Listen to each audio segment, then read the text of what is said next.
All right, I'm back again with the Amiga 1000.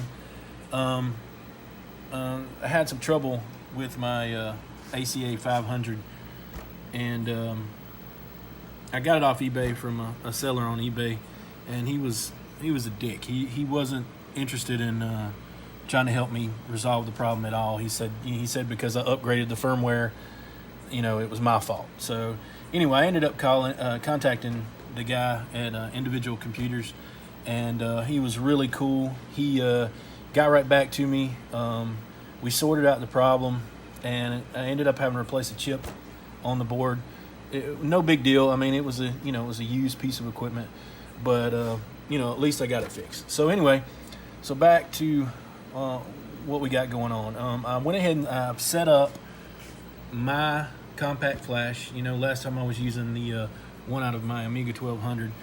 So I went ahead and I set up the new one. I still got the other one in here also. That's one cool thing about this.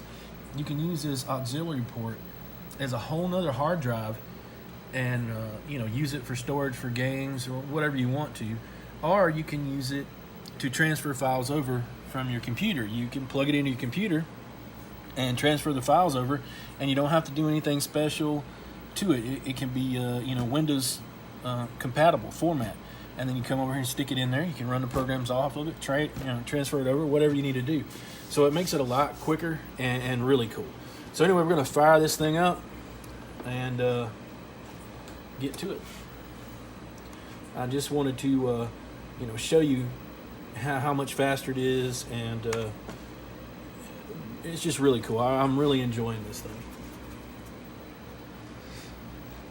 So it's going to boot up to the new copy of Workbench I set up, and it's got both compact flash drives in here, so it's got a lot of storage right now. One of them's 8 gigabytes, the other one's 4.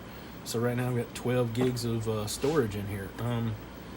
So anyway, we're going to go to the system info here so you can see what all we've got going on.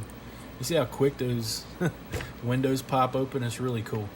So we're going to run a little speed test here. Now, I'm really new to Amiga. I'm learning. I'm catching on. But I think this is, basically just a speed comparison here of what's going on. I think, if I'm reading it correctly, because I'm not sure, I really am not. It says, this is my speed compared to other Amigas.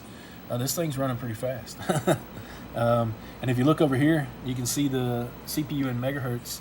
It's running at 42 megahertz right now, which is pretty dang good considering this thing runs at nothing without anything. So it definitely is a huge increase. Now, someone asked me about drive speed. Okay, drive speed. I found out there's a pretty good variation in the drive speed according to the quality of your compact flash card, which makes sense, of course.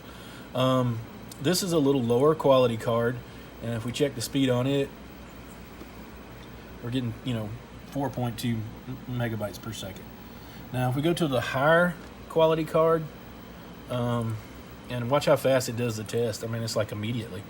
We're getting 6.5 megabytes per second. That's a pretty big difference. So I'll take the cards out and show them to you as soon as we get done. But definitely a big difference with the quality, depending on what you got. Of course, that's pretty much with anything. Okay, so let's quit out of here. And I don't know, how many of you guys have your Amiga set up where you have a lot of things in a folder in a drawer. But I did notice whenever you're scrolling side to side, especially on my Amiga 1200, moving right and left through them, that with my Amiga 1200 I click and it would go slow. I mean, watch this thing. I mean, it just flies through it. It's pretty dang cool. It was pretty slow on the 1200. Not knocking the 1200 is really nice, but I'm just amazed at the speed. I mean, it's really fast. So if you want to upgrade your 1000, and I know there's not a lot of people out there using them, but they should. It's a really cool computer. I'm really enjoying it.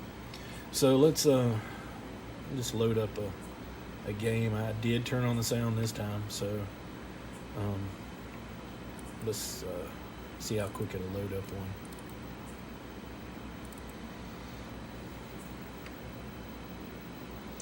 I have no clue what a lot of these things are. I'm not a big gamer. I enjoy messing with the hardware way more, but I was pretty impressed. The sound and everything on this thing is sweet.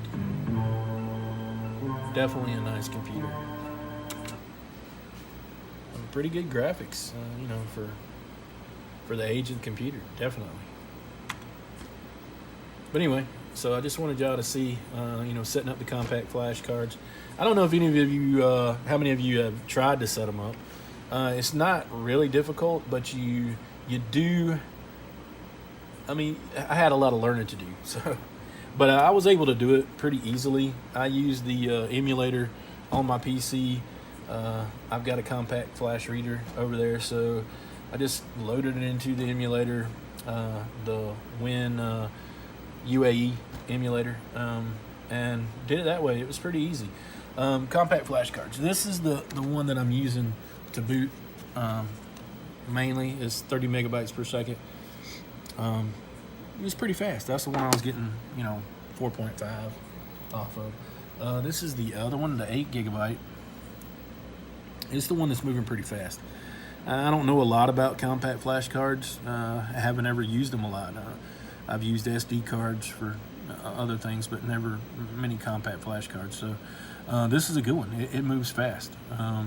So, if you're going to get some, I'd go with these. I actually just ordered some more of these. Got them off of Walmart.com. They're not very expensive, under 20 bucks.